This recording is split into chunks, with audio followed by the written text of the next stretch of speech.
सभिनी दोस्तनि खे भलीका सिंध हेल्प जे चैनल तां हिकु नई लर्निंग माइंड्स वेब सीरीज़ सां इलाही बख़्श। सिंध जे सभिनी व्यूअर्स जे इल्म में आहे त हिननि प्रोग्रामनि जो मक़सदु असांजे सिंध जे हर नौजवान खे learning, education and career counselling जा रिसोर्सिस खां रूशनास करणु आहे। पंहिंजे प्रोफेशनल जी मदद सां फील्ड में कमु करे रहिया आहिनि जेके प्रोफेशनल, उन्हनि सां मुलाक़ात करे उन्हनि खे उहो मालूम कराइण जी असां कोशिश कंदा आहियूं त उन्हनि उहा कामयाबी कीअं हासिल कई ऐं कीअं उहे उन मंज़िल ते पहुता। जीअं तव्हां उहो ॼाणे सघो था त अॼु जी हिन तेज़ रफ़्तार जे दौर में पंहिंजे कैरियर ऐं तालीम पाण खे उन सां गॾोगॾु अलाइन करे तरक़ीअ जूं मंज़िलूं हासिल करे सघनि। वक़्त ते कैरियर जी डायरेक्शन हासिल करण लाइ असांजो आम शागिर्द हेॾा होॾा ॾिसंदो रहंदो आहे। उन ई सिलसिले में अॼु असां तव्हां सां मिलाईंदासीं हिकु बासलाहित नौजवान जंहिं मुख़्तलिफ़ मुल्कनि में दुनिया जे बहितरीन यूनिवर्सिटीज़ में पढ़ाई करे रहिया आहिनि ऐं काफ़ी डिग्रियूं पूरियूं बि कयूं आहिनि। उन सां गॾोगॾु मां दोस्तनि खे ॿुधाईंदो हलां त हीउ प्रोग्राम तमामु अहम आहे। पेरेंट्स, टीचर्स, स्टूडेंट्स जेके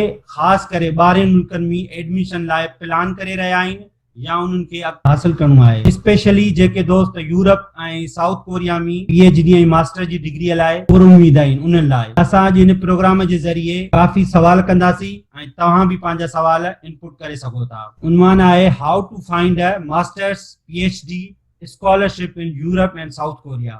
जी दोस्तों, अॼु असां सां स्पेशल महिमान गॾु आहे साईं सैयद इब्राहिम हसन नकवी साहब। साईं पाण हिकु नंढड़े ॻोठ खैरपुर मीरत सां तालुक आहे। पाण जेका पीएचडी करे रहिया आहिनि टेक्नोलॉजिकल यूनिवर्सिटी डबलिन में, पाण उते आहिनि हींअर ऐं उतां खां असांखे ज्वाइन कयो आहे। साईं ॾे हलूं था। साईं अस्सलाम वालेकुम। वालेकुम अस्सलाम। थैंक यू सो मच, वॾी महिरबानी तव्हांजी जो हिकु वार्म वेलकम करण जी। जीअं त तव्हां ॿुधायो त मुंहिंजो नालो सैयद इब्राहिम हसन आहे ऐं मुंहिंजो तालुक बेसिकली खैरपुर डिस्ट्रिक्ट जे हिकु नंढे टाउन कोट दूं इब्राहिम शाह सां तालुक आहे ऐं मां पंहिंजी इब्तिदाई तालीम बि जेका आहे सा उन ई ॻोठ मां हासिल कई। Government higher secondary school Babarlo हासिल कई ऐं उन खां बाद में 2011 में जेको आहे सो मां सिलेक्ट थियुमि computer science department Quaid-e-Awam university of engineering science and technology Nawabshah में। उते मूं 4 साल जेको आहे सो डिग्री पंहिंजी कंप्लीट कई ऐं 2014 में मुंहिंजी उहा डिग्री कंप्लीट थी ऐं 2015 जी मिडल में अप्रैल ताईं मुंहिंजे जेका आहे डिग्री वग़ैरह जेके डॉक्यूमेंट्स हुया उहे मिली विया। उन खां बाद में मां मुख़्तलिफ़ जॻह ते ट्राई कयो जॉब वग़ैरह लाइ, पर मुंहिंजो घणो शौक़ु जेको हुयो उहो फर्दर स्टडीज़ लाइ हो मास्टर वग़ैरह ॿाहिरि करण लाइ, छो त मुंहिंजे ब्रदर जा बि 2-3 दोस्त हुया उहे ॿाहिरि स्टडी कनि पिया, तो उन सां बि मुंहिंजो कॉन्टेक्ट हुयो त उन्हनि बि घणो कुझु ॿुधायो। 2015 जे जून खां वठी मां स्टार्ट कयो अप्लाई करणु मास्टर्स स्कॉलरशिप ऐं सिर्फ़ु मां हुन में सिलेक्ट कयो साउथ कोरिया में। पोइ साउथ कोरिया जी मुख़्तलिफ़ यूनिवर्सिटियुनि में मां डिफरेंट प्रोफेसर खे ईमेल कंदो रहियुमि, छो त मुंहिंजी फील्ड कंप्यूटर साइंस हुई, त पोइ हुन हिसाब सां मां हर यूनिवर्सिटी कंप्यूटर साइंस डिपार्टमेंट खे चेक करे हुनजे डिफरेंट प्रोफेसर खे मां ईमेल वग़ैरह कंदो हुयुमि।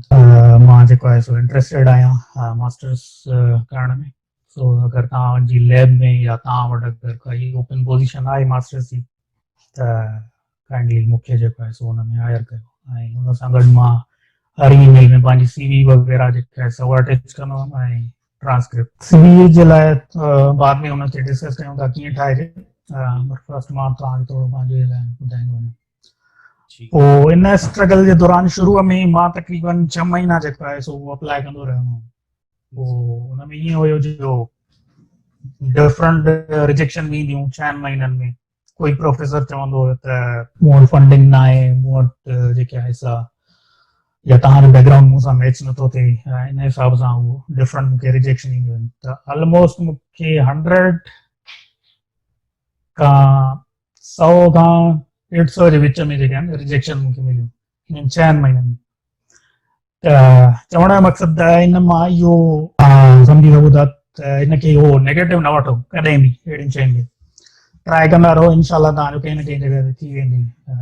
पोइ 2016 जे मार्च में वञी मूंखे हिकिड़े प्रोफेसर जेको आहे सो पॉज़िटिव रेस्पॉन्स त मूं वटि जेका आहे सा फंडिंग बि आहे ऐं तव्हां मुंहिंजी लैब खे जॉइन कयो। पोइ 2016 में मार्च खां वठी जेको आहे सो एडमिशन प्रोसेस स्टार्ट थियो, जंहिंमें मां अप्लाई कंदो रहियुमि application for admission in masters, ऐं ॿिया बि डिफरेंट डॉक्यूमेंटेशन प्रोसेस हुआ सॼा, उहे बि पूरा थिया।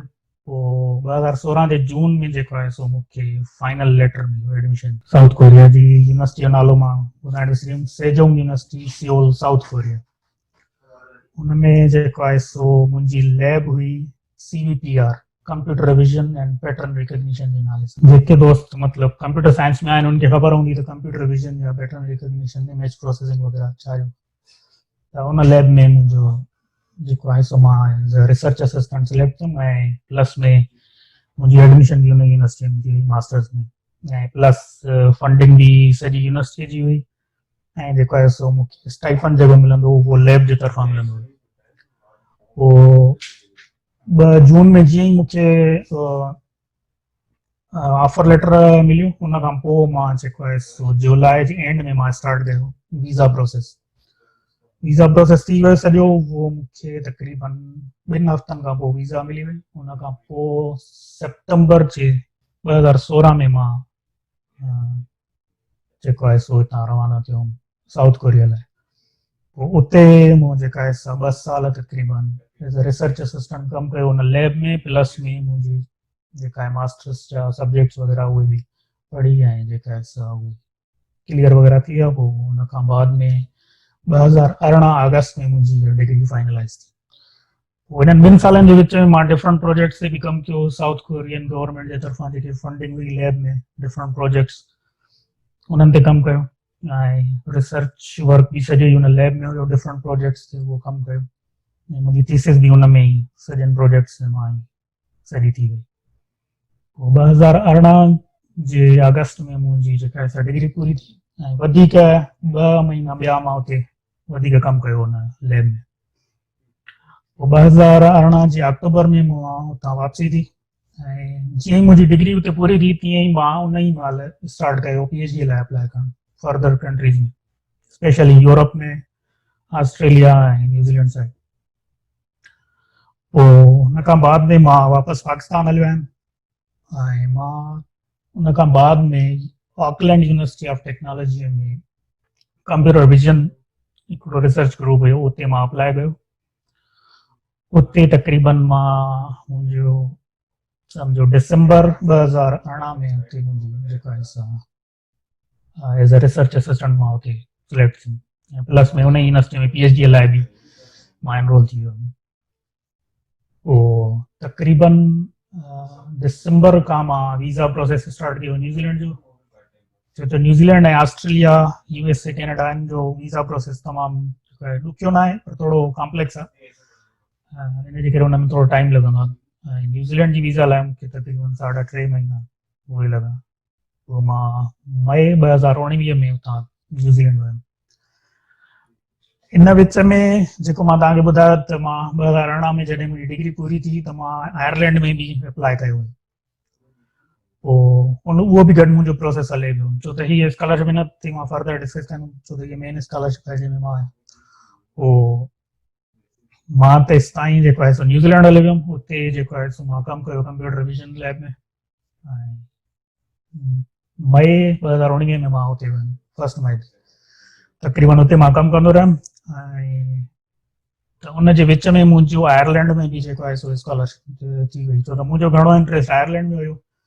ॿियो न्यूज़ीलैंड में इहो हुयो जो कुझु स्कॉल फाइनेंशियल बि घटि हुई सपोर्ट, ऐं ॿियो रिसर्च टॉपिक थोरो मैच न पियो करे, छो जो PhD में तव्हांखे इहो सोचणो पवंदो जेकॾहिं तव्हांजो रिसर्च टॉपिक मैच थिए थो त तव्हां उन यूनिवर्सिटी या उन प्रोफेसर सां कमु कंदो। जेकॾहिं तव्हांजो रिसर्च टॉपिक ई मैच नथो थिए या काई फाइनेंशियल प्रॉब्लम आहे या ॿी शयूं आहिनि त तव्हांखे PhD जल्दी जेको आहे सो तव्हां क्विट करणी पवंदी। इहो मुंहिंजो पर्सनल ओपिनियन आहे, बाक़ी ॿियनि माण्हुनि जो डिफरेंट थी सघे थो। पर हुन खां बाद में तक़रीबन मां 5 महीना उते कमु कयो हिन लैब में, ऐं उते मुंहिंजो हिकिड़ो रिसर्च पेपर बि उते मां लिखियो हुन लैब में। उन खां बाद में मुंहिंजो हिते एडमिशन थी वई आयरलैंड में। पोइ 2019 सेप्टेंबर में मां हिते आयुमि आयरलैंड में, छो त होॾां स्किप करे मां न्यूज़ीलैंड मां पोइ वरी मां हिते आयुमि, छो जो हीअ मुंहिंजी जेका आहे शुरू खां ई हिते इंट्रस्ट हुयो, तंहिंजे करे मां पोइ हिते स्टार्ट कई। त हाणे मां हिते ई आहियां इन ई सेम स्कॉलरशिप में 2019 सेप्टेंबर खां वठी हिन महिल ताईं, ऐं अलहमदुल्ला हिते जेको आहे सो बहितरीन मां सेटिस्फाई आहियां पंहिंजी PhD में। ज़बरदस्त सर, तव्हांजो ज़बरदस्त सफ़र रहियो। त दोस्तो तव्हां ॾिसो स्ट्रगल ऐं महिनत ऐं कंटिन्यूटी, जीअं साईं ॿुधायो त साईं 150 तक़रीबन जेको आहे अप्लाई कयो ऐं रिजेक्शन उन्हनि सां मिली, उन खां पोइ हिकु ॿ जेकियूं आहिनि साईं खे सक्सेस मिलियूं आहिनि, जेको साईं साउथ कोरिया विया ऐं पोइ न्यूज़ीलैंड विया, पोइ जेको आहे साईं पाण हींअर डबलिन में आहिनि। हाणे साईं तव्हां सां चवंदा हलूं त तव्हां असांखे इहो ॿुधायो, असांजा जेका शागिर्द पोइ हिते स्टडी करे रहिया आहिनि, PhD करे रहिया आहिनि या कुझु अचणु चाहिनि था मास्टर्स लाइ, तव्हांजो जेको पहिरियों ई त साउथ कोरिया जो तजुर्बो ॿुधायो पंहिंजो, पोइ हलूं था तव्हांजी जेका करंट आहे सिचुएशन हुते डबलिन में। साउथ कोरिया में अप्लाई करण जो छा तरीक़ो आहे, उते छा रिक्वायरमेंट खपनि असांजे जेका स्टूडेंट्स आहिनि उन्हनि खे, ऐं उनजो जेको आहे बहितरीनु तरीक़ो कहिड़ो आहे, उन कोई पोर्टल्स आहिनि या वेबसाइट्स आहिनि जिन सां उहो कॉन्टेक्ट करण जो तरीक़ो, ऐं उनजे थोरो प्लीज़ एक्सप्लेन कजो ऐं तव्हां कीअं अप्लाई कयो। साउथ कोरिया जो हिकिड़ो बिल्कुलु सिंपल तरीक़ो आहे, अगरि स्टूडेंट जेके बि ॾिसण वारा आहिनि या जेके त तमामु हिकिड़ो सिंपल तरीक़ो आहे अप्लाई करण जो। हुन में ईअं आहे सिर्फ़ु जो तव्हां अगरि फॉर एग्ज़ाम्पल जी मुंहिंजी फील्ड कंप्यूटर साइंस आहे, त तव्हांखे शुरूअ में जीअं छोकिरा असांजा पढ़नि था डिफरेंट यूनिवर्सिटीज़ में, जीअं सिंध यूनिवर्सिटी आहे, कायदेवाम आहे या मेराण आहे, त उन में जेकॾहिं उहे पढ़नि था त उहे अगरि फॉर एग्ज़ाम्पल कंप्यूटर इंजीनियरिंग में आहिनि, कंप्यूटर साइंस में आहिनि, त ड्यूरिंग मतिलबु जेकॾहिं बि 5 सेमेस्टर में या 6 में या 7 में, स्पेशली जेके 7 सेमेस्टर में, त उनखे उन महिल डिसाइड करिणो पवंदो त मां कहिड़ी फील्ड में वञणु चाहियां, कंप्यूटर इंजीनियरिंग में ई या कंप्यूटर साइंस में ई, हुनजी कहिड़ी रिसर्च फील्ड में वञणु चाहियां, जीअं इमेज प्रोसेसिंग आहे, कंप्यूटर विजन आहे, डेटा साइंस आहे या आर्टिफिशियल इंटेलिजेंस आहे, उहो अगरि उहे डिसाइड करे वठनि उन ई महिल, उन खां पोइ जेको आहे सो हिकिड़ो सिंपल तरीक़ो इहो आहे त साउथ कोरिया जी अगरि काई बि यूनिवर्सिटी तव्हां ओपन कंदव, फॉर एग्ज़ाम्पल कंहिं छोकिरे जी रिसर्च इंट्रस्ट आहे कंप्यूटर विजन में या इमेज प्रोसेसिंग में, फॉर एग्ज़ाम्पल मां हिकिड़ी यूनिवर्सिटी ओपन कई, हुनजी कंप्यूटर साइंस डिपार्टमेंट ओपन कई, हुनजी फैकल्टीअ में वञी मां प्रोफेसर ॻोल्हींदुमि त कहिड़ो प्रोफेसर जेको आहे उहो कंप्यूटर विजन या इमेज प्रोसेसिंग ते कमु करे रहियो। पोइ जीअं मां उन प्रोफेसर जो प्रोफाइल खोलींदुमि त हुनजी या त सॼो लिखियल हूंदी हुन में डिटेल सॼी हुनजे लाइ त ही प्रोफेसर हिन शइ ते कमु करे रहियो आहे, फॉर एग्ज़ाम्पल कंप्यूटर विजन ते, इमेज प्रोसेसिंग ते, ऐं हिन जी लैब जी हीअ एड्रेस आहे ऐं हीअ हुनजी ईमेल एड्रेस आहे। पोइ सिंपल उन प्रोफेसर खे हिकिड़ी ईमेल लिखणी पवंदी त फॉर एग्ज़ाम्पल मुंहिंजो नालो फॉर से सपोज इब्राहिम हसन आहे, ऐं मां जेका आहे सा मास्टर्स जी डिग्री या सॉरी बैचलर जी डिग्री हिन यूनिवर्सिटीअ मां कई आहे, एतिरी मुंहिंजी CGPA आहे, ऐं मां जेका आहे फॉर एग्ज़ाम्पल एतिरा जेके आहिनि प्रोजेक्ट्स कंप्लीट कया ड्यूरिंग मुंहिंजी जेका आहे बैचलर में, ऐं मां जेको आहे सो फर्दर तव्हां सां मास्टर्स करणु चाहियां थो तव्हांजी सुपरविजन में, ऐं जेकॾहिं तव्हां वटि काई फंडिंग अवेलेबल आहे या तव्हां वटि काई ओपन पोजीशन तव्हांजे ग्रुप में आहे त काइंडली मूंखे ॿुधायो। उन खां बाद में उन सां गॾु हुन ईमेल में तव्हां पंहिंजी CV अटैच कंदव ऐं पंहिंजी ट्रांसक्रिप्ट, पोइ अगरि उहो तव्हांखे कॾहिं बि रिप्लाई ॾींदो, होपफुली पहिरियां त ईअं न आहे त अगरि नथो अचे रिप्लाई त उहो सही माना हुनखे तव्हां नेगेटिव वठो, मोस्टली न ॾींदा आहिनि रिप्लाई, लेकिन इंट्रस्टेड हूंदा आहिनि त उहे रिप्लाई ॾींदा आहिनि तव्हांजे प्रोफाइल जे बिहाफ ते। पोइ हुनजे लाइ इहो ई आहे जो मेन हिकिड़ो मां तव्हांखे इहो जनरल ॿुधायो। ॿियो फॉर एग्ज़ाम्पल जेकॾहिं कोई मैकेनिकल जो आहे या इलेक्ट्रिकल जो आहे, उहो बि ईअं ई कंदो, पंहिंजी रिसर्च फील्ड सिलेक्ट कंदो 5 या 7 सेमेस्टर में जेकॾहिं बि आहे, जंहिंमें बि आहे, या जंहिंमें सम्झे थो त मुंहिंजी हिन सब्जेक्ट ते ग्रिप आहे, उहो सब्जेक्ट जो सिलेक्ट करे उहो ई सेम ई तव्हां काई बि यूनिवर्सिटी ओपन कंदो, हुनजी फैकल्टीअ में वेंदो, फॉर एग्ज़ाम्पल मैकेनिकल जी फैकल्टीअ में वियुमि मां, हुन में हुनजा प्रोफेसर चेक कंदुमि ऐं उहो ॾिसंदुमि जेकॾहिं हुन सब्जेक्ट ते या हुन एरिया में उहो कमु करे थो, हुनखे डायरेक्ट मां ईमेल कंदुमि त मां जेका आहे सो तव्हां मास्टर या PhD करणु चाहियां, हुनजो इहो हिकिड़ो सिंपल तरीक़ो आहे। ऐं उहो तव्हांखे जेकॾहिं रिप्लाई करे सम टाइम ईअं चवंदा आहिनि त ठीकु आहे मां तव्हांखे जेको आहे सो हायर कंदुमि पंहिंजी लैब में, पर तव्हां सां जेको आहे सो हिकिड़ो इंटरव्यू कंदुमि नंढो, जंहिंमें तव्हांजी जेका आहे सा उहे फर्दर डिस्कस कंदो। हुन इंटरव्यू में वो पुछंदो आहे तव्हां खां त तव्हां बैचलर में कहिड़ो कमु कयो, तव्हांजी थीसिस छा ते हुई ऐं तव्हां फर्दर छा ते कमु करणु चाहियो था। अगरि उहो नोट डिफरेंट प्रोजेक्ट्स अवेलेबल हूंदा त उहो तव्हांखे ॿुधाईंदो त तव्हां हिन शइ ते तव्हां कमु कंदो। त इहो तॾहिं रिप्लाए कंदो जॾहिं तव्हांजो प्रोफाइल थोरो स्ट्रांग हूंदो। थोरो स्ट्रांग मतिलबु तव्हांजो जेका आहे सो बैचलर में का थीसिस स्ट्रांग हूंदी उहा, ऐं जेके आहिनि से मुख़्तलिफ़ तव्हांजा से सपोज कोई कोर्स थियल आहिनि नंढा ऑनलाइन, या फॉर एग्जाम्पल जीअं मैकेनिकल आहे त हुन में तव्हांजो कोई डिफरेंट सॉफ्टवेयर ते तव्हांखे कमु अचे थो, ऑटोकैड में या सिविल में, कंहिं बि जेके बि हर डिपार्टमेंट हर एरिया जा जेके आहिनि से डिफरेंट सॉफ्टवेयर हूंदा आहिनि, तव्हांखे अगरि हुननि ते कमु अचे थो, या केमिस्ट्री जा जेके अगरि स्टूडेंट आहिनि त उनखे तव्हांखे सॼी लैब जी इक्विपमेंट्स जी ख़बर आहे या शइ जी, त उन्हनि स्किल्स थोरा हुजनि त पोइ तव्हांखे जेका आहे सो रिप्लाए कंदो। ऐं मोस्ट इम्पॉर्टेंट तव्हांजी सीवी आहे, सीवी खे थोरो इफेक्टिव ठाहिणो पवंदो। ईअं सीवी जेका आहे सा अॼुकल्ह थोरी सर हिकिड़ी ॻाल्हि ऐड कंदो हलां तव्हांजो इहो प्रोसीजर में, त जेका सीवी जो ठाहिण जो इन सां गॾु इहो ॿुधाईंदा सीवी ठाहिण जूं टिप्स कहिड़ियूं आहिनि जेकियूं बैचलर लेवल ते जेको असांजो जीअं सिंध यूनिवर्सिटी, मेरान यूनिवर्सिटी या प्लस काइदे अवाम यूनिवर्सिटी खां केरु अप्लाई करे रहियो आहे या ॿिए कंहिं बि मैकेनिकल या कंहिं फील्ड खां अप्लाई करे रहियो आहे, त उहो सीवी कीअं ठाहे, उन जो कोई प्रोसीजर आहे जेको तव्हां डिफाइन करे सघो। तव्हां त काफ़ी सेशन बि करे चुका आहियो ॿियनि ते, ऐं तव्हांखे ख़बर बि आहे, तव्हां काफ़ी अरसे तव्हां ॿार बि आहियो, त तव्हां इन जे बारे में थोरो टिप्स ॾींदा हलो त क्लियरिटी ईंदी आहे हले असांजे जेका नाज़रीन आहिनि माशाल्लाह काफ़ी ऑनलाइन आहिनि, हाणे उहे सवालात भी कंटिन्यू करे सघनि था साईं खां। सीवी जो जेको आहे सो मेन फॉर्मेट इहो आहे त पहिरियां त तव्हांखे थोरो डिस्टिंग्विश करणो पवंदो त जॉब लाइ सीवी जेका आहे उहा डिफरेंट ठहंदी आहे, थोरो जेका आहे रिसर्च वर्क लाइ थोरी डिफरेंट ठहंदी। त मेन त तव्हांजो पहिरियां ई हेडिंग्स वग़ैरह उहे सेम ई ईंदियूं, जीअं एजुकेशन तव्हांजी स्टार्टिंग में किथां आहे सॼी उहो तव्हां हुन में लिखंदो, पोइ हुन में ईंदो त तव्हांजी रिसर्च इंट्रस्ट छा आहे, मेन इहो तव्हांखे डिसाइड करणो पवंदो त रिसर्च इंट्रस्ट छा आहे तव्हांजी। फॉर एग्जाम्पल मुंहिंजो कंप्यूटर साइंस आहे, मुंहिंजी रिसर्च इंट्रस्ट आहे फॉर एग्जाम्पल कंप्यूटर विजन ऐं इमेज प्रोसेसिंग में। साईं थोरो हिकिड़ो इंटरेक्टिव सीवी में ईअं आहे जो थोरो जेका आहे मेन इफेक्टिव थोरी ठाहिणी पवंदी सीवी, ऐं थोरी अट्रैक्टिव हुजणु खपे, छो त पुराणा फॉर्मेट उहे इलाही थी विया आहिनि तव्हां ॾिठा हूंदा जनरल फॉर्मेट, पर हाणे तव्हां अगरि जी त हाणे जॾहिं तव्हां सर्च कयो यूरोपियन सीवी फॉर्मेट सर्च कयो या मॉडर्न सीवी फॉर्मेट सर्च कंदो गूगल ते, त उहे बिल्कुलु ई तव्हांखे डिफरेंट मिलंदा।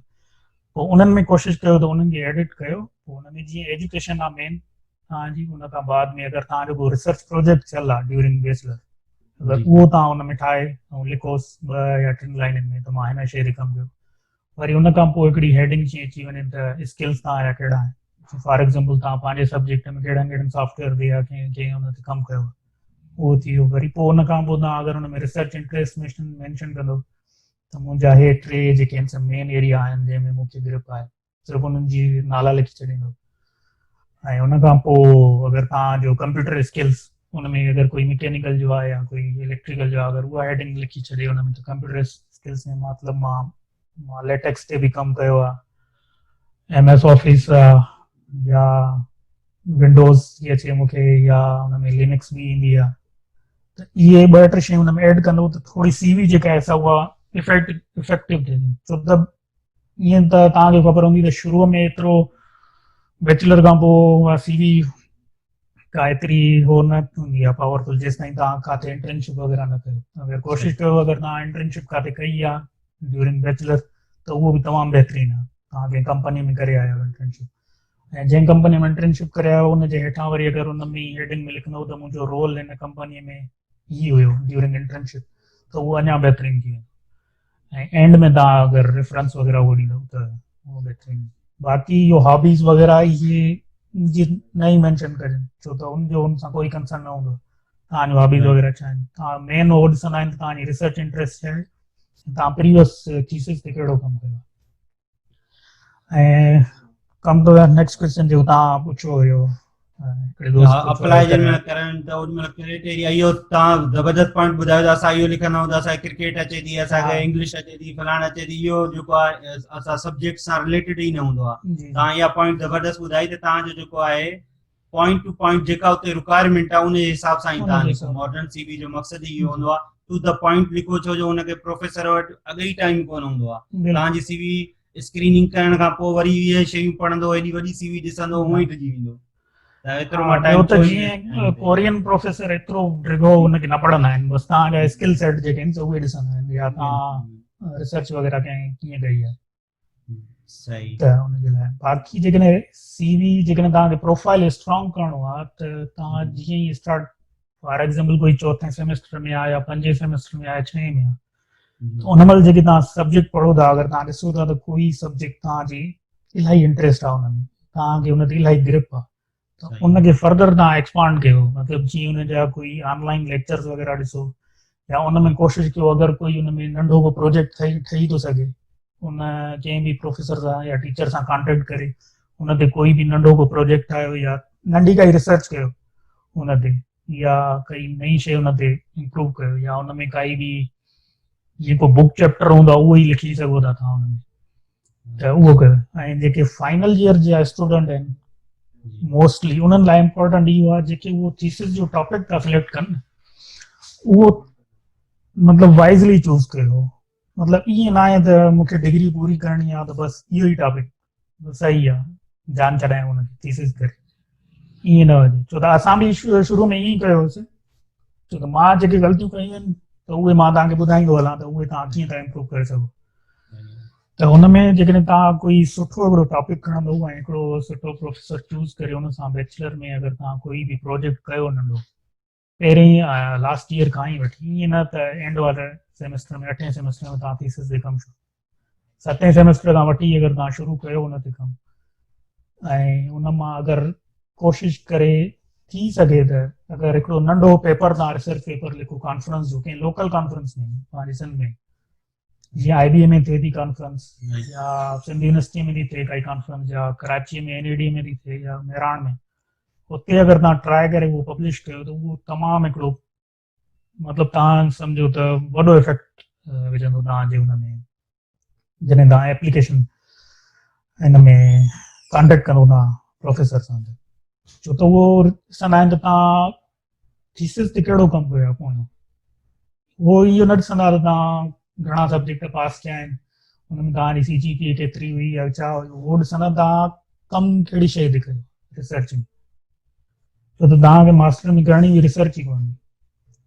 त इन जे लाइ बहितरीनु इहो ई आहे त जेकॾहिं तव्हांखे कंहिं सब्जेक्ट ते ग्रिप आहे त उनखे थोरो वधीक स्टडी कयो, हुनजा ॿिया वधीक कोर्सिस पढ़ो, या अगरि कोई सॉफ्टवेयर वग़ैरह ते तव्हां कमु कयो था त उनखे वधीक हुनमें स्किल्स सेट कयो हुनमें।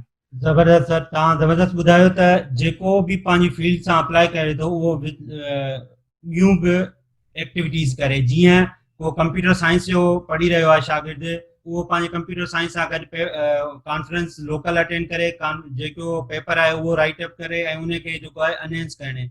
सभ खां पहिरीं शइ आहे प्लानिंग जेकॾहिं तव्हां पहिरियों ई कंदव त उहा ईज़ी हूंदी तव्हांखे अॻिते मूव करण लाइ। जीअं साईं ॿुधायो त तव्हां जेको आहे प्लानिंग कई ऐं पोइ जेको आहे सभ खां पहिरियों जेका पॉइंट असां वंस अगेन असां रिपीट करे रहिया आहियूं त प्लानिंग जेका आहे बी में ई थी वेंदी आहे। जॾहिं तव्हां बी जी एडमिशन वठो था तव्हांखे हिकिड़ो स्पेसिफिक सब्जेक्ट मिली वियो, जीअं तव्हां कंहिं फील्ड में वञो था, बी जे कंप्यूटर साइंस में वञो था या इलेक्ट्रिक में वञो था, उन सां रिलेटेड पंहिंजा एक्टिविटीज़ शुरू करे छॾियो ऐं प्लान कयो त असांखे हिन कंट्री में वञिणो आहे, उन्हनि जा प्रोफेसर, उन्हनि जी वेबसाइट, उन्हनि जी टॉप 10 जेकियूं यूनिवर्सिटीज़ आहिनि उन्हनि खे जेको आहे फॉलोअप रखो। साईं ज़बरदस्त तव्हां ॿुधायो। ऐं हिकिड़ी ॿी पॉइंट हिन में त जेकॾहिं कोई कॉन्फ्रेंस ज़रूरी न आहे तव्हां हुन में पब्लिश कयो पेपर, अगरि तव्हां उहा अटेंड बि कयो था, भई इंटरनेशनल कॉन्फ्रेंस जेकॾहिं सिंध में कंहिं बि यूनिवर्सिटी में थिए थी या पूरे पाकिस्तान में कंहिं में बि, त उहो बि हिकिड़ी हेडिंग CV में अची वेंदी त कॉन्फ्रेंस पार्टिसिपेशन जे नाले सां। हुन में जेकॾहिं तव्हां उहा हेडिंग बि लिखंदव, फॉर एग्ज़ाम्पल तव्हां अटेंड कई काई बि कॉन्फ्रेंस IBA में, उहो लिखी छॾींदव हुन में, त उहो बि तव्हांखे हिकिड़ो वॾो इफेक्ट हूंदो CV में, तव्हां हीअ कॉन्फ्रेंस अटेंड कई। ज़बरदस्त इहो पॉइंट त तव्हां ॿुधायो ज़बरदस्त, छो जो असांजा त हिते जेका आहिनि शागिर्द आहिनि, इन्हनि शयुनि खे त पॉइंट आउट ई न कंदा आहिनि त उनखे कंहिं मतिलबु ख़ातिर ख़ामी न रखंदा आहिनि त असां वेंदासीं त छा कंदासीं। पर इहा पॉइंट कॉन्फ्रेंस तव्हां अगरि अटेंड कंदो त तव्हांखे उते बि आइडिया इलाही मिलंदा। माण्हुनि जो कमु तव्हां ॾिसंदव, जेके रिसर्चर कमु कनि था पाकिस्तान, त उन मां बि आइडिया तव्हांखे इलाही मिलंदो। त हुनजा ॿई बेनिफिट्स। अच्छा साईं, इहो थियो इन कोरिया जे साइड से। हाणे असां प्लानिंग ॾिसूं था इन्हनि जी यूरोप जी। त यूरोप में जिते अप्लाई कजे थो उनजो प्रोसीजर छा हूंदो आहे, उते स्कॉलरशिप खे कीअं फाइंड आउट कजे, स्कॉलरशिप लाइ कहिड़ी रिक्वायरमेंट आहिनि उते यूरोप साइड ते? हाणे इन में हिकिड़ो नंढो डिफरेंस आहे यूरोप साइड ऐं कोरिया या चाइना साइड। त जीअं कोरिया में फंडिंग जेका आहे सॼी उहा प्रोफेसर वटि पाण वटि हूंदी आहे। यूरोप साइड जेका आहे उहा सेंट्रलाइज हूंदी आहे फंडिंग, या कंहिं कंपनी जी तरफ़ हूंदी आहे उहा सॼी फंडिंग, या कंपनी कंहिं प्रोफेसर खे ॾींदी आहे उहा फंडिंग। त उहो कुझु स्टूडेंट सिलेक्ट करे, पर मोस्टली जेका आहे उहा सेंट्रलाइज फंडिंग हूंदी आहे, या फंडिंग एजेंसीज हूंदियूं आहिनि, या फंडिंग ऑर्गेनाइजेशन हूंदियूं आहिनि गवर्नमेंट जी, उहे तव्हांखे सपोर्ट कंदियूं आहिनि उन कंट्री में। त मां तव्हांखे पहिरियां आयरलैंड जो ॿुधायां। त आयरलैंड में जीअं आहे त उते ईअं आहे, जो तव्हां कॉन्टेक्ट उहो ई सेम ई कंदो प्रोफेसर सां। जॾहिं तव्हां कॉन्टेक्ट कंदो त प्रोफेसर अगरि इंट्रस्टेड हूंदो त उहो वरी तव्हांखे उहो ॿुधाईंदो त हाणे हीअ स्कॉलरशिप आई आहे हिते असां वटि, हिन में तव्हां अप्लाई कयो, या हे फंडिंग एजेंसीज हिते आहिनि, हिननि में तव्हां अप्लाई कंदो। पोइ उन जे थ्रू तव्हां उहो कंटिन्यू कंदो। पोइ उन प्रोफेसर सां तव्हां हिकिड़ो रिसर्च प्रपोज़ल लिखंदो PhD लाइ, पोइ उहो सबमिट कराईंदो तव्हां उन फंडिंग एजेंसी में या उन फंडिंग अपॉर्चुनिटी लाइ। पोइ फर्दर उहो वरी उनखे इवेल्युएट कंदा उहा फाउंडेशन या ऑर्गेनाइजेशन उहा। ऐं कुझु केसिस में ईअं हूंदो आहे त प्रोफेसर वटि बि फंडिंग हूंदी आहे यूरोप में, उहो पाण बि हायर कंदो आहे स्टूडेंट खे। उन में ॿई तरीक़ा आहिनि, पर यूरोप में थोरो कॉम्पिटिशन इलाही आहे। उन में मास्टर जूं स्कॉलरशिप जेके आहिनि उहे 9 ॼणे जे बराबरि आहिनि तक़रीबन, उते आहिनि तक़रीबन PhD लाइ। ऐं आयरलैंड में वरी ईअं आहे, जो तव्हां बैचलर खां पोइ डायरेक्ट वरी मास्टर PhD में अची था सघो कमाए 4 साल लाइ।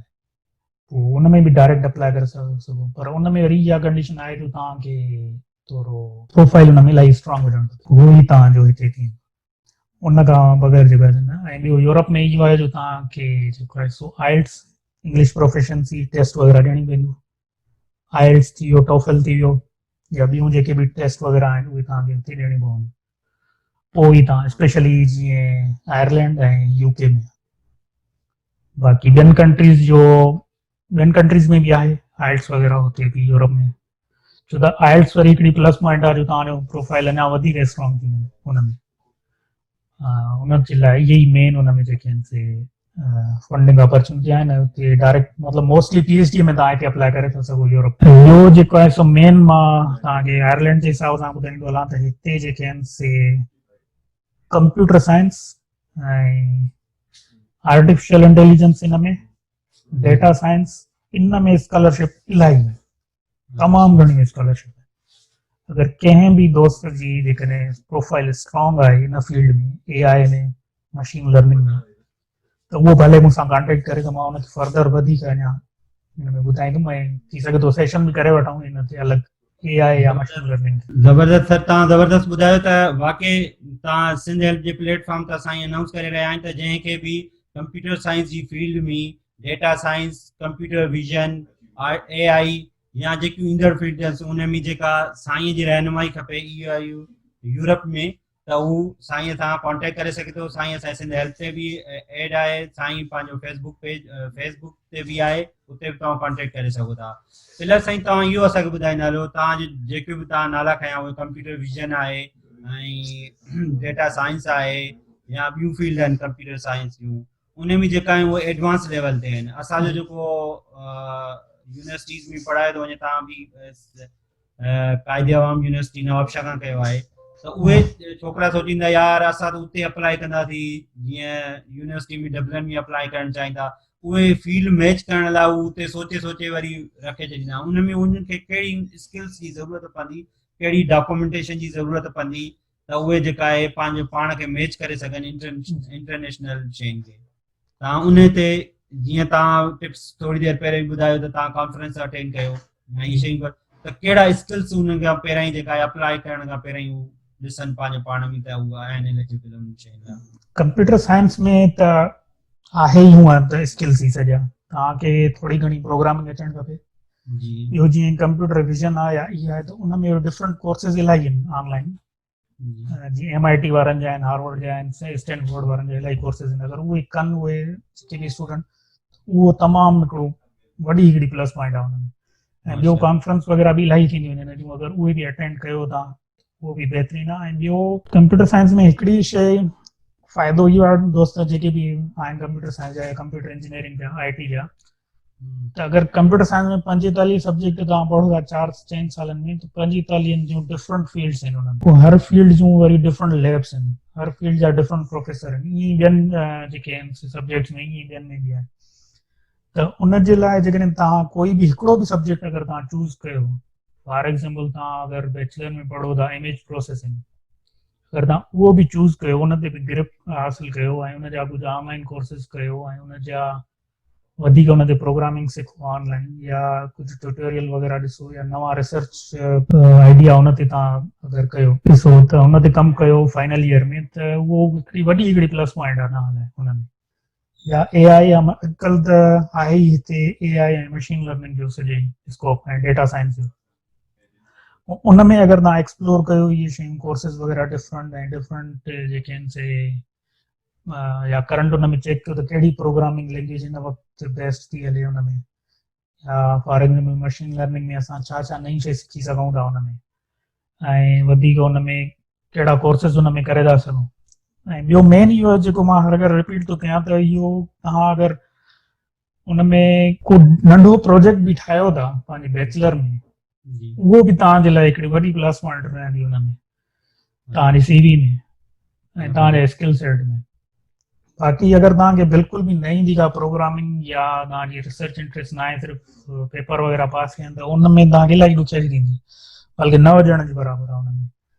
त कोशिशि इहा कयो त हिकिड़े कंहिं बि सब्जेक्ट में जेका आहे तव्हां ग्रिप हासिलु कयो ऐं उन जा कुझु ऑनलाइन कोर्सेस वग़ैरह अटेंड कयो, ऐं उन में ॾिसो त करंट रिसर्च छा ते थी हले हुन में। फॉर एग्जाम्पल अगरि कोई दोस्त कंप्यूटर विजन जो आहे या मशीन लर्निंग या AI जो आहे, त हुन करंट ट्रेंड ॾिसो त छा थो हले हुन में, पोइ वधीक हुनखे स्टडी कयो। ॿियो मेन इहो मां सजेस्ट कंदुमि सभिनी खे बि, जेके बि सब्जेक्ट जंहिंमें बि आहिनि, मैकेनिकल, इलेक्ट्रिकल, इलेक्ट्रॉनिक, त करंट रिसर्च पेपर तव्हां जेके आहिनि उहे पढ़ो, ऐं इहो बि ॾिसो त रिसर्च पेपर खे कीअं पढ़बो मेन, या रिसर्च पेपर कीअं ॻोल्हबो आहे इंटरनेट तां कोई बि, त उहो बि हिकिड़ो मेन शइ आहे। छो तव्हांखे अॻिते हली मास्टर में जेकॾहिं तव्हां वेंदव त तव्हां स्टार्टिंग में पढ़ंदो ई रिसर्च पेपर, त ॿियनि माण्हुनि में कहिड़ो कमु कयो आहे ऐं उन्हनि कहिड़ो गैप छॾियो आहे हुन रिसर्च में, जंहिंखे असां वधीक अञा कंटिन्यू कयूं। जी साईं, तव्हां इहे पॉइंट्स तमामु अहम ॿुधायूं, त तव्हां जेको आहे एक्यूरेट पंहिंजी जेका आहे स्किल सेट ते वञी अप्लाई कयो, ऐं जेके करंट्स आहिनि उन ट्रेंड्स खे ॾिठो। ऐं ॿियो इहो त तव्हांजा जेका रिसर्च पेपर ट्रेंड्स आहिनि उन्हनि में PhD लाइ को दोस्त अप्लाई करे रहियो आहे, या मास्टर्स लाइ MS लेवल ते रिक्वायरमेंट आहे, त उन जे जेका आहे पेपर ज़रूरु पढ़े,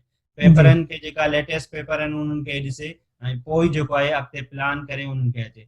साईं हाणे अचूं था तव्हां जंहिं सिटी में रहो पिया, तव्हां जिते जंहिं यूनिवर्सिटी में पढ़ी रहिया आहियो, तव्हां जिते उते तव्हां जेको आहे कहिड़े कीअं अप्लाई कयो, ऐं हाणे तव्हां जेको आहे उते एज़ ए छा कमु करे रहिया आहियो, उते तव्हांखे स्कॉलरशिप कहिड़े बेसिस ते मिली, केतिरी मिली, ऐं इहो बहितर आहे त कीअं मिली, इहो वॾो अहम आहे। त इहा इन जे बारे में थोरो शेयर कयो, ऐं अॻिते हुनजा छा प्लान आहिनि, उहे अॻिते ईंदी स्कॉलरशिप या न, अगरि को दोस्त अप्लाई करणु चाहे था त उहो कीअं करे। त मां तव्हांखे ॿुधायो त 2019 में तक़रीबन मुंहिंजी सिलेक्शन थी वई हिन में। हीअ जेका मुंहिंजी स्कॉलरशिप आहे इन जो नालो आहे ML लैब्स जे नाले सां, मशीन लर्निंग लैब्स, ऐं हीअ आहे जंहिंजो नालो आहे centre for research training in machine learning, ऐं इहा फंडेड आहे साइंस फाउंडेशन आयरलैंड जे तरफ़। इन में ईअं थींदो आहे जो इन में असल में 3 यूनिवर्सिटीज़ इन्वॉल्व आहिनि, हिकिड़ी यूनिवर्सिटी कॉलेज डबलिन, ॿी डबलिन सिटी यूनिवर्सिटी, ऐं 3 जेका आहे टेक्नोलॉजिकल यूनिवर्सिटी डबलिन, जंहिंमें मां आहियां। त इन में ईअं आहे जो हर यूनिवर्सिटी में तक़रीबन 10 खां 12 ॼणा इन्हनि खे जेको आहे सो हायर करणा हूंदा आहिनि PhD स्टूडेंट मशीन लर्निंग जे लाइ। पोइ इन में ईअं थींदो आहे त इहा वेबसाइट मां तव्हांखे मोकिलींदुमि या कमेंट में मां लिखी छॾींदुमि, ML लैब्स जी वीडियो जे डिस्क्रिप्शन में लिखी छॾींदासीं जी। त उनखे तव्हां अगरि सर्च कंदव त उन में ईअं हूंदो आहे जो उन में सिर्फ़ु तव्हां हिकिड़ो नंढो गूगल फॉर्म हूंदो आहे, सिर्फ़ु उहो तव्हां फिल कंदव, हुन में डिफरेंट क्वेश्चन हूंदा आहिनि, तव्हां बैचलर किथां कई, मास्टर किथां कई, आइल्स जो स्कोर तव्हांजो छा आहे, तव्हांजी रिसर्च अचीवमेंट्स कहिड़ियूं आहिनि, उहो जीअं तव्हां हुन में अप्लाई कंदव, अगरि तव्हां शॉर्ट लिस्ट थी वियो हुन में, त पोइ तव्हांजो हिकिड़ो इंटरव्यू थींदो आहे, या इंटरव्यू खां अॻु में हिकिड़ो नंढी जेके चइजे त असाइनमेंट टाइप चइजे उहो थींदो आहे। उन में तव्हांखे कोई डिफरेंट पेपर ॾींदा या कोई डिफरेंट शइ पुछंदा त हिनखे तव्हां समराइज़ कयो। फॉर एग्ज़ाम्पल हिन पेपर जेको रिसर्च पेपर आहे हिनखे समराइज़ करे ऐं इहो असांखे मोकिलियो। त तॾहिं मां इहो पियो चवां त तव्हां रिसर्च पेपर पढ़ण जी आदत अगरि तव्हां शुरूअ खां ई विझंदो पाण में बैचलर खां वठी, तव्हांखे सॼी टेक्निक सम्झ में अची वेंदी पेपर कीअं पढ़िजे या कीअं समराइज़ कजे। त उन खां पोइ वरी इंटरव्यू थींदो आहे। इंटरव्यू में तव्हांखां डिफरेंट क्वेश्चन पुछंदा आहिनि त तव्हांजी बैकग्राउंड छा हुयो, तव्हां मास्टर किथां कई, तव्हांजो रिसर्च वर्क छा हुयो, ऐं तव्हां छो था हिन प्रोग्राम में अचणु चाहियो, मेन मोटिवेशन तव्हांजो छा आहे। सही। उन खां बाद में जेको आहे सो तव्हां फाइनल जेको आहे सो डिसाइड कंदा आहिनि त तव्हांखे कहिड़ी यूनिवर्सिटी में मोकिलिजे। अगरि तव्हांजो प्रेफरेंस हूंदो हिननि टिनि यूनिवर्सिटियुनि मां कंहिं में हिक में, तव्हांखे होॾे मोकिलींदा। अगरि तव्हां हुन में लिखंदव त कंहिं में बि वञिणो आहे तव्हांखे कंहिं बि यूनिवर्सिटी में उहे मोकिलींदा। मुंहिंजो प्रेफरेंस हिन यूनिवर्सिटी में इन करे हुयो छो त मां ऑलरेडी हिकिड़े प्रोफेसर सां कॉन्टेक्ट में हुयुमि हिन में। सही। त उन ई प्रोफेसर मूंखे ॿुधायो त मां त एग्री आहियां तव्हांखे सुपरवाइज़ करण लाइ, पर मूं वटि फंडिंग न आहे, ऐं तव्हां जेका आहे सो हिन स्कॉलरशिप लाइ अप्लाई कयो जेका मां तव्हांखे इहे ॿुधाई। पोइ उनजे करे मां हुन में अप्लाई कयो। पोइ हुन में अलहमदिल्ला मुंहिंजी हुन में सिलेक्शन थी वई। ऐं हुन जो मेन स्कॉलरशिप जो जेको बेनिफिट इहो आहे त हुन में हर साल हुनखे 30 स्टूडेंट खणणा हूंदा आहिनि। मतिलबु 2019 में हुननि 30 स्टूडेंट खया, 2020 में हाणे हुनजी सिलेक्शन जो प्रोसेस पूरो थियो, 30 स्टूडेंट हाणे खया अथऊं, वरी 2021 लाइ वरी 30 स्टूडेंट उहे खणंदा।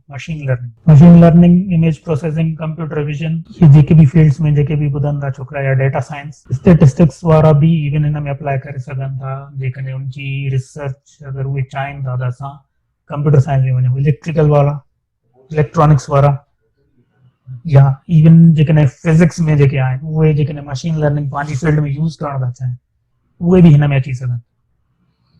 त इहो मेन हुनजे स्कॉलरशिप जो इहे बेनिफिट्स आहिनि। ऐं उन खां पोइ हुन स्कॉलरशिप में तव्हां जीअं सिलेक्शन थींदी तव्हां हिते ईंदा हुयो, फॉर एग्ज़ाम्पल अची वियो तव्हां डबलिन में, ऐं तव्हांजी ओरिएंटेशन में तव्हांजो 1 महीने जो बूट कैंप थींदो आहे जंहिंमें मतिलबु 3 यूनिवर्सिटियुनि जा स्टूडेंट हूंदा आहिनि हुन में। पोइ 1 महीने लाइ डिफरेंट एक्टिविटीज़ थींदियूं हुन में। तव्हांखे इंट्रोडक्शन ॾींदा आहिनि मशीन लर्निंग जो, नंढा प्रोजेक्ट्स पाण में इंटरेक्शन करण लाइ जीअं डिफरेंट कल्चर जा स्टूडेंट हिक ॿिए सां मिली सघनि। ऐं उन खां पोइ वरी जेको आहे सो तव्हांखे हिकिड़ो सुपरवाइज़र सिलेक्ट करणो पवंदो आहे। हुन में 3 यूनिवर्सिटियुनि जा तक़रीबन 50 जेके आहिनि से सुपरवाइज़र हूंदा आहिनि। उन्हनि मां तव्हांखे अगरि कोई बि हिकिड़ो पसंदि अचे थो, सम्झो था तव्हांजी रिसर्च इंट्रेस्ट हिन सां मैच थिए त उन सां तव्हां जेको आहे सो फाइनल कंदो त मां हिन सां PhD कंदुमि, या जॾहिं तव्हांजो ऑलरेडी सिलेक्ट थियल आहे कोई बि सुपरवाइज़र तव्हां हुन सां कंटिन्यू कंदो। पोइ हिन स्कॉलरशिप में वरी इहे बेनिफिट्स आहिनि त जीअं तव्हांजी डिग्री पूरी थींदी तव्हांखे कंहिं बि हिते इंडस्ट्रीअ में मोकिलींदा जॉब जे लाइ। ऐं ड्यूरिंग तव्हांजी PhD तव्हांखे जेको आहे सो इंटर्नशिप लाइ मोकिलींदा। ऐं जीअं हे जेको सेंटर आहे मशीन लर्निंग, इन्हनि जा जेके इंडस्ट्री पार्टनर आहिनि उहे हिकिड़े वॾियूं जाइंट कंपनीज़ आहिनि जीअं माइक्रोसॉफ्ट आहे, गूगल आहे, एमेज़ॉन, IBM, इहे हिननि जा जेके इंडस्ट्री पार्टनर इहे तव्हां सां जेके इंटरेक्शन कंदा आहिनि, या तव्हां हुननि जी कंपनी में जेके इंटर्नशिप वग़ैरह तव्हां कंदो महीने लाइ 2 महीने लाइ, जीअं तव्हांजा स्किल अञा वधीक इम्प्रूव। इहो टोटल 4 सालनि जो प्रोग्राम आहे। 4 सालनि में तव्हांजी स्कॉलरशिप अमाउंट तमामु बहितरीनु आहे हिते डबलिन में। ऐं जेको आहे सो हुन सां गॾु तव्हांजो जेका आहे ट्रेवल अलाउंस वग़ैरह, तव्हां कंहिं बि कॉन्फ्रेंस ते वेंदो पूरे वर्ल्ड में उहो बि तव्हांजो हूंदो आहे हुन में। ऐं जेको आहे सो तव्हांखे जेको बि इक्विपमेंट्स खपे तव्हां उहे बि हिते फ्री आहिनि, सॼो उहो बि रिसर्च फंड मां वेंदो आहे। ऐं तव्हांखे लैपटॉप कंहिं बि क़िस्म जो खपे त उहो बि तव्हांखे पूरो रिसर्च फंडिंग मां वेंदो आहे। तव्हां कंहिं बि बिज़नेस टूर ते था वञो कंपनी जे तरफ़ां या काॾे बि, उहो बि सॼी हुननि जी टोटली मतिलबु फुली फंडेड इहे जेका आहे स्कॉलरशिप।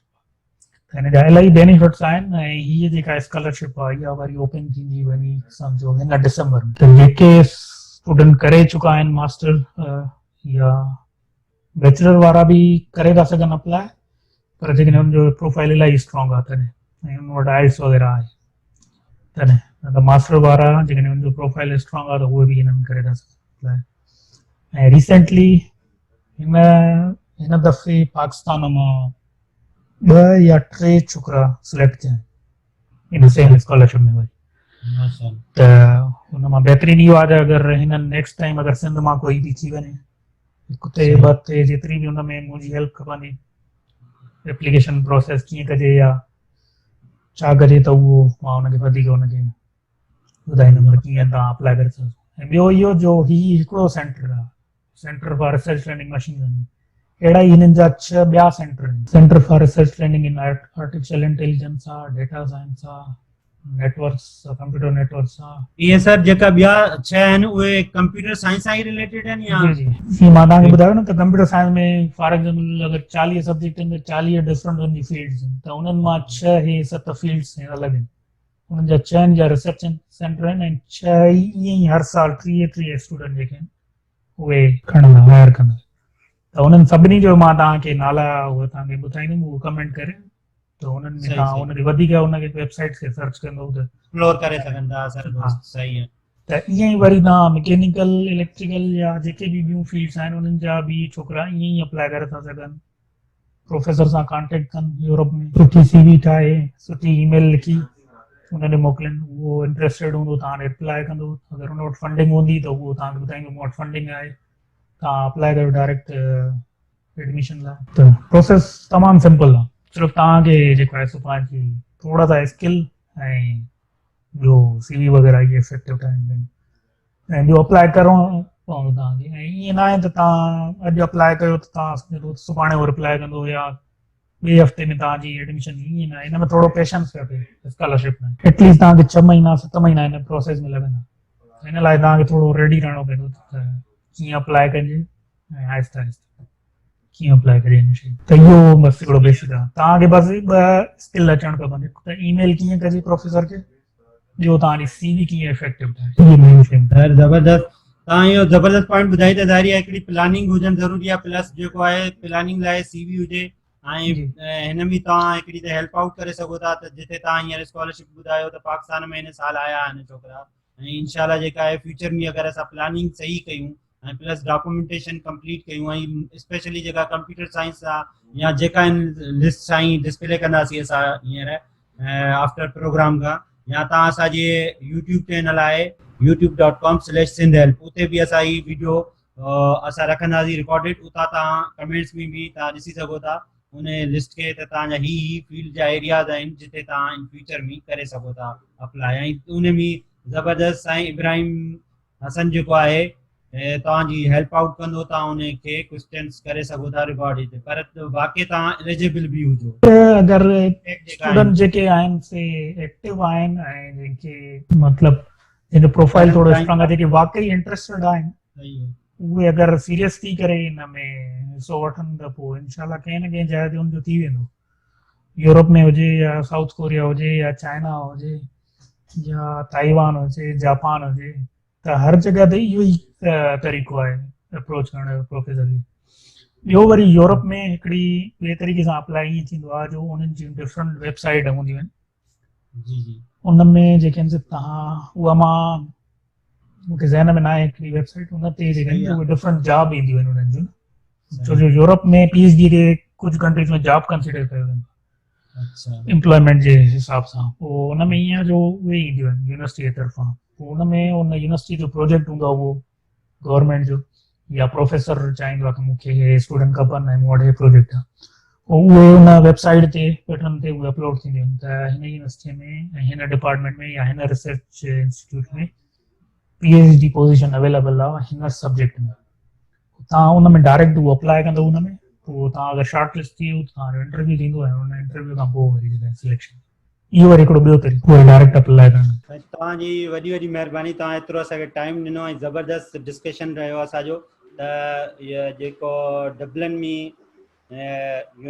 स्कॉलरशिप अचनि थियूं उन में जेको आहे कीअं अप्लाई कजे ऐं छा प्रोसीजर आहे कहिड़ियूं असांजो टॉपिक्स आहिनि या उन्हनि ते रिसर्च हली रही आहे ऐं रिसर्च थी सघे थी ऐं कहिड़ियूं अपॉर्चुनिटीज़ अचण वारियूं आहिनि PhD में ऐं मास्टर्स प्रोग्राम्स लाइ ऐं प्लस असां इहो बि डिस्कस कयो त कोरिया में कीअं अप्लाई कजे ऐं CV जो छा तरीक़ेकार हुअणु घुरिजे ऐं असां कहिड़े टाइम खां प्लानिंग करणु शुरू कयूं असांजो वधीक जेको आहे दोस्तनि खे ॿुधाईंदा हलूं त तव्हां जेको आहे रिकॉर्डेड प्रोग्राम ॾिसी सघो था जेके दोस्त न आया आहिनि सिंध हेल्प फेसबुक ते पेज ते ऐं प्लस यूट्यूब ते, ऐं असां वधीक इन फ्यूचर में साईं सां प्रोग्राम रखंदासीं।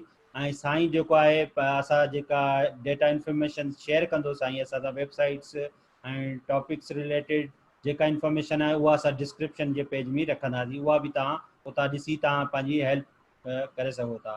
साईं इब्राहिम हसन साहब तव्हांजी वॾी वॾी महिरबानी। जी कोई इस टाइम बस हिकिड़ी मां सिर्फ़ु अगरि दोस्तनि खे रिमाइंड कंदो हलां हवाले सां प्लीज़ गो अहेड। हिकु क्लोज़िंग रिमार्क्स में अगरि मां इहो चवां त ॿ शयूं तव्हां महिरबानी करे जी ज़रूरु उहे ट्राए कयो। हिकु त तव्हां जॾहिं बैचलर में आहियो त उन खां वठी प्लानिंग कयो, एंड ते न कयो आख़िरी सेमेस्टर में। अच्छा फॉर एग्जाम्पल 5 सेमेस्टर में आयो 6 में आयो त तव्हां इहा प्लानिंग कयो त मूंखे हिन सब्जेक्ट में थोरी ग्रिप हासिलु करणी ऐं उनखे ई कंटिन्यू तव्हां करियो, मास्टर में बि PhD में बि उन ई सब्जेक्ट, उहो तव्हां लाइ बहितरीनु हिकिड़ो। ऐं ॿियो डिफरेंट कोर्सिस वग़ैरह उहे ॾिसो। ॿियो मेन अगरि IELTS कोशिशि कयो अगरि थी सघे त तव्हां उनजी ज़रूरु कोशिशि कयो, इंग्लिश प्रोफेशंसी सर्टिफिकेट जेको मिलंदो आहे IELTS जो, उन में अगरि तव्हां कंदव त उन खां पोइ वरी इलाही चांसिस आहिनि। मतिलबु अगरि हूअं तव्हांजा सिंपल चांसिस 50% आहिनि त हूअं तव्हां 90% थी विया।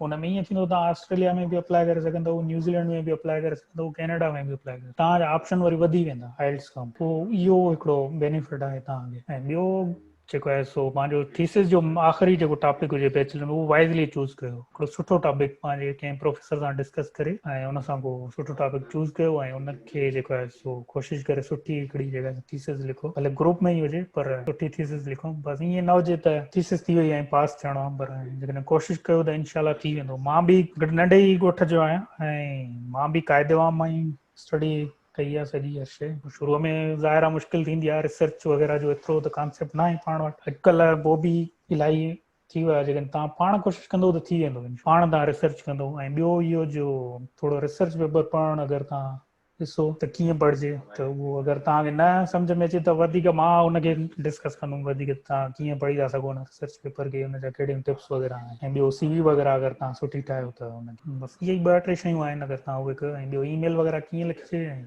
प्रोफेसर खे कीअं अप्रोच कजे। ॿियो जीअं स्कॉलरशिप नेटवर्क आहे पाकिस्तान में, हिकिड़ो वॾो ग्रुप आहे स्कॉलरशिप नेटवर्क, तव्हां उन में बि ॾिसंदव 2-3 शयूं, उन में बि पोजीशन ईंदियूं रहंदियूं आहिनि, उनखे बि सर्च कंदा रहंदव त पोइ बि तव्हांखे ख़बर पवंदी त कीअं अप्लाई कजे छा कजे। उते बि सैंपल इलाही पिया आहिनि त ईमेल कीअं कजे प्रोफेसर खे, त थोरो पाण अगरि उनखे एक्सप्लोर कंदव त तव्हां सम्झी वेंदव इनशाला। बाक़ी इनशाला काई बि हेल्प खपे त इनशाला कॉन्टेक्ट करियो। सर आख़िर में मैसेज ज़बरदस्त ॾिनो त तव्हां जेको आहे पंहिंजो पाण जेको आहे सभ खां पहिरियों ई अवेयर थियो, पोइ जेको आहे तव्हांजे लाइ रस्ता खुलंदा, पोइ ई तव्हां जेको आहे सिलेक्शन में तव्हांजो जेको बि अॻिते कमु आहे आसानु थींदो। उन सां गॾु जेका आहिनि पंहिंजा स्किल सेट्स जेका आहिनि उहे बि सेट रखो, जीअं जीअं तव्हां अॻिते पंहिंजे मंज़िलुनि ॾांहुं ॾिसी रहिया आहियो त उन मंज़िलुनि खे हासिलु करण लाइ तरीक़ा उन्हनि जा बि सिखो, उहे बि ज़रूरी ऐं इलाही छोकिरा असांजा जेके यूरोप में बि आहिनि, कैनेडा में आहिनि, ऑस्ट्रेलिया में आहिनि, न्यूज़ीलैंड में आहिनि, हर जॻह ते आहिनि, पर हर कोई पंहिंजे महिनत सां निकितो आहे, कोई बि कंहिंजी सपोर्ट न हूंदी आहे हिते। ज़बरदस्त महिनत तव्हांखे पाण करणी आहे, इनशाला ज़रूरु थी वेंदो। मुंहिंजो त इहो बिलीव आहे जेकॾहिं तव्हां कंटिन्यू ट्राई कंदव त तव्हां अची वेंदो। त उहो ॿुधायो, पर असांजो जेको हीउ नंढिड़ो प्लेटफॉर्म आहे जंहिंसां साईं बि तव्हांखे पंहिंजो तजुर्बो शेयर कयो ऐं तव्हांखे ॿुधाई, अहिड़ा ई जेका प्लेटफॉर्म तव्हांखे इहो फस्ट टाइम प्रोवाइड करे रहिया आहिनि, त तव्हां जेको आहे इन्हनि रिसोर्सिस खे ॾिसी करे तव्हां अप्लाई करे तव्हां पंहिंजो जल्दी टाइम घटि टाइम में तव्हां उहे शयूं हासिलु करे सघो था। जीअं साईं तो ॿुधाए, साईं त पाण सॼो A to Z कयो, उन खां पुछी कयो, पर जेकॾहिं हिते असां तव्हांजा लिंक्स रखंदासीं, असां तव्हांजा टॉपिक्स रखंदासीं, साईं जे एक्सपीरियंस खां असां सिखी करे जल्दी असां पंहिंजी डिग्रीअ में इन थी सघूं था, असां पंहिंजे सब्जेक्ट में इन थी सघूं था, असां पंहिंजी जेका आहे जॉब ॾांहुं जल्दी वञी सघूं था ऐं पंहिंजी स्टडीज़ खे जल्दी कंप्लीट करे सघूं। तव्हांजी वॾी वॾी महिरबानी, तव्हां असांजे प्रोग्राम में सिंध हेल्प ते आया, एक्सपीरियंस शेयर कयो। इन फ्यूचर में असांजा ॿिया बि दोस्त आहिनि, उहे बि ईंदा इनशाला, यूरोप खां ॿियनि कंट्रीज़ खां आहिनि, उहे अची रहिया आहिनि। तव्हां सिंध हेल्प जे